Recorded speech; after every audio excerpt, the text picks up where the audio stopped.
Les podcasts du Figaro. Prêt pour le décollage.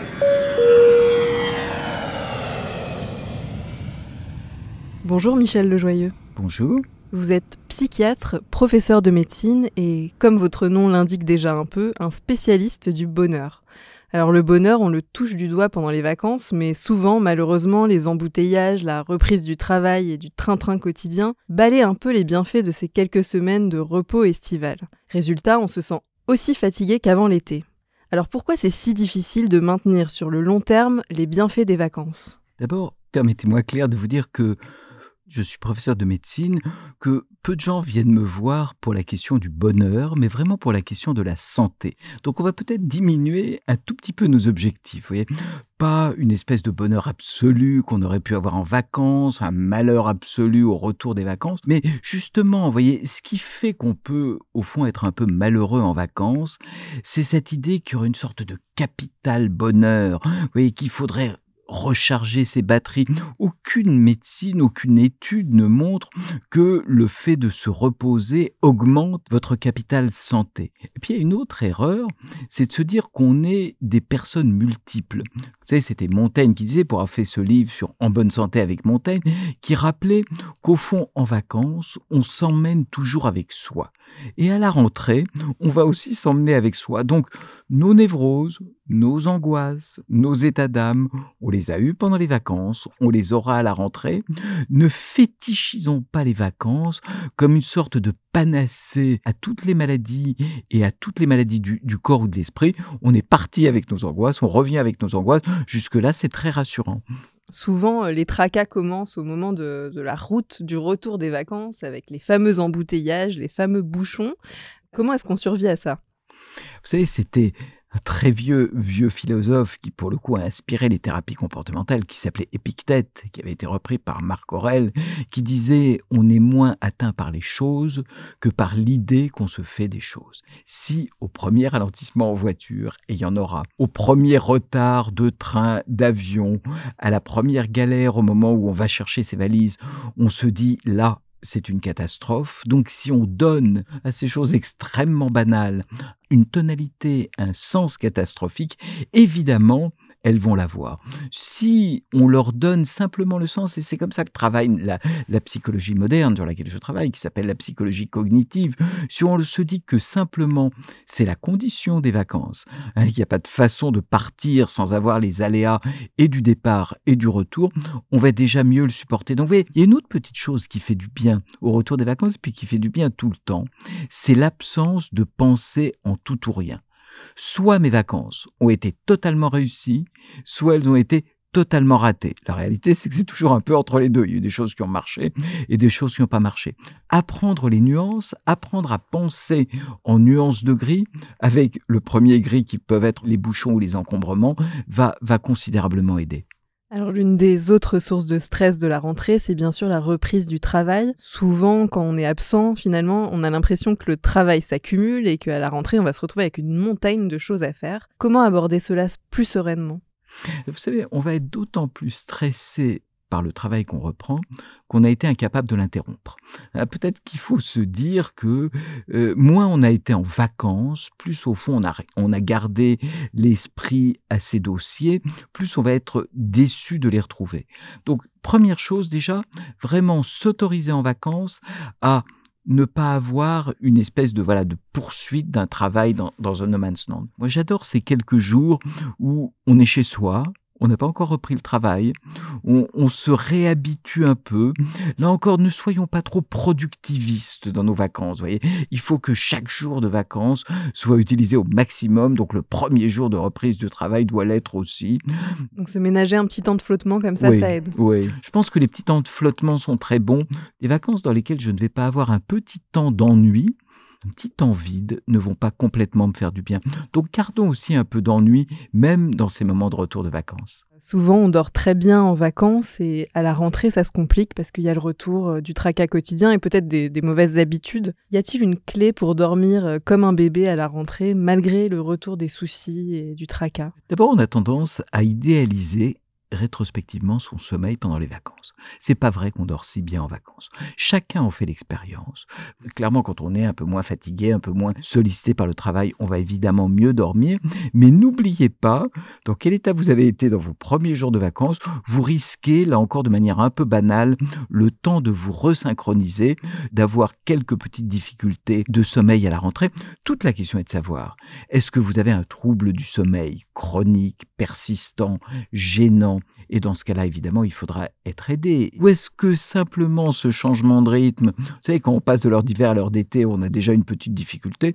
Donc, est-ce que c'est pas l'effet du décalage horaire, du jet lag? Là encore, le sens qu'on donne aux choses, pas d'interprétation catastrophiste ou catastrophique de cette difficulté à se resynchroniser. Et n'oublions pas que la synchronisation en vacances n'a pas été si simple. Est-ce que la sieste, qui est l'un des éléments clés des vacances pour pas mal de monde, c'est quelque chose qu'il faut adopter dans son quotidien? Là, pour le coup, il y a des données médicales. La sieste longue est très désorganisatrice du sommeil. Le sommeil de début d'après-midi, de 2 heures, n'est pas bon pour la santé. Alors des fois, il faut faire des choses pas bonnes pour sa santé, ça vous fait très plaisir. Donc vous le faites, mais pas dans l'idée de vous reposer, puisque clairement, vous en avez fait l'expérience, nous en faisons l'expérience. Quand on fait une longue sieste l'après-midi, soit on va passer une nuit blanche, et ça va nous aider à passer une nuit blanche, mais en tout cas, la pression de sommeil le soir va diminuer. Donc, pour être précis, on s'est peut-être fait plaisir à faire des siestes en vacances, très bien, mais la sieste, sauf si c'est une très brève période d'assoupissement en début d'après-midi, n'est pas recommandée, notamment parce que je vous dis, ça va diminuer, ça va désorganiser le sommeil et diminuer la pression de sommeil dont on a besoin pour bien s'endormir la nuit. Et alors, est-ce qu'il faut se forcer quelques jours avant la rentrée à mettre son réveil de plus en plus tôt, progressivement, pour retrouver un rythme normal? Si par exemple, on s'est couché beaucoup plus tard l'été qu'à l'accoutumée? Pour se resynchroniser, plus peut-être que le réveil, c'est l'exposition à la lumière le matin. Et ce qui resynchronise aussi, c'est les petits déjeuners. Les heures auxquelles on mange vont être des facteurs de resynchronisation. Et donc, quand vous dites les petits déjeuners, c'est-à-dire qu'il faut les prendre à une heure précise ou Si on veut se resynchroniser, les facteurs que notre corps repère comme facteurs de synchronisation, c'est le moment où on s'expose à la lumière et le moment où on prend son petit déjeuner. D'accord. Donc, si vous vous réveillez tôt et que vous restez au lit dans la pénombre, ça ne sert à rien. C'est raté. Alors, vous parliez des moments d'ennui et de déconnexion en vacances qui sont vraiment précieux. Comment est-ce que dans son quotidien, même très chargé, on peut se ménager ces moments-là de déconnexion, de lâcher prise? Ces moments de déconnexion sont en fait des moments de connexion. Essayez de vous déconnecter, essayez de ne penser à rien.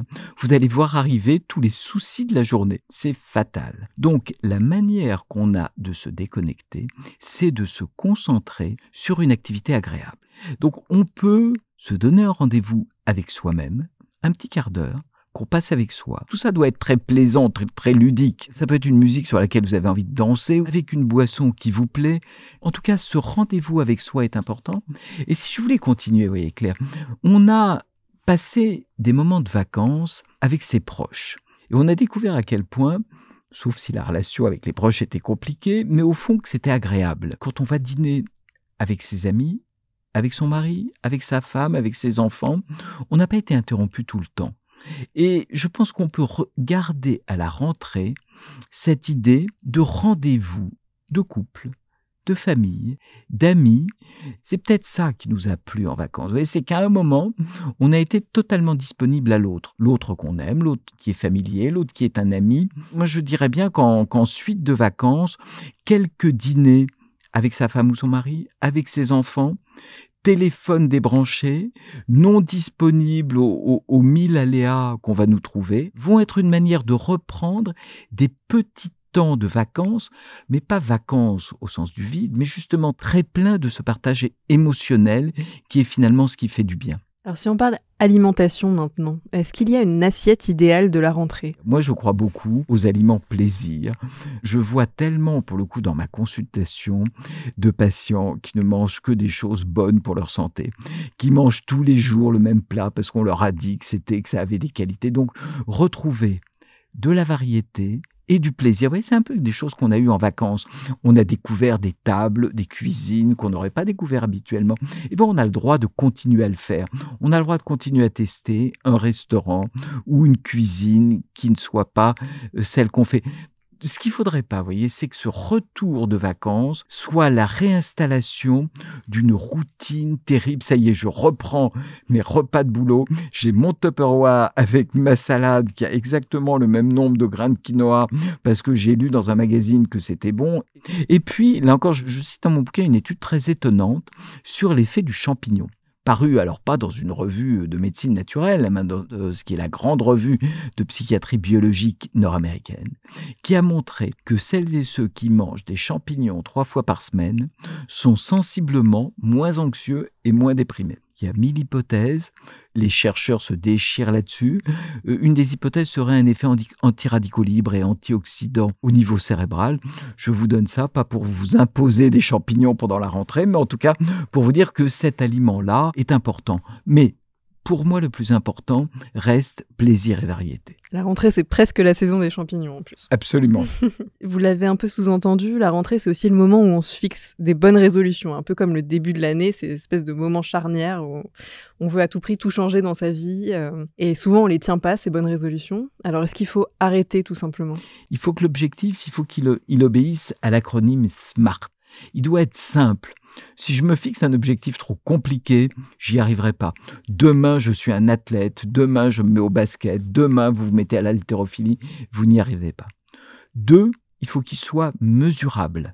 Donc, je me fixe un temps précis et mesurable. Accessible, évidemment. Vérifiable. Et pouvant être tenu. Donc, vous voyez, on a un objectif qui est pas « je vais faire plus de sport ». Parce que ça marche pas. Je vais bouger plus, ça c'est un objectif général.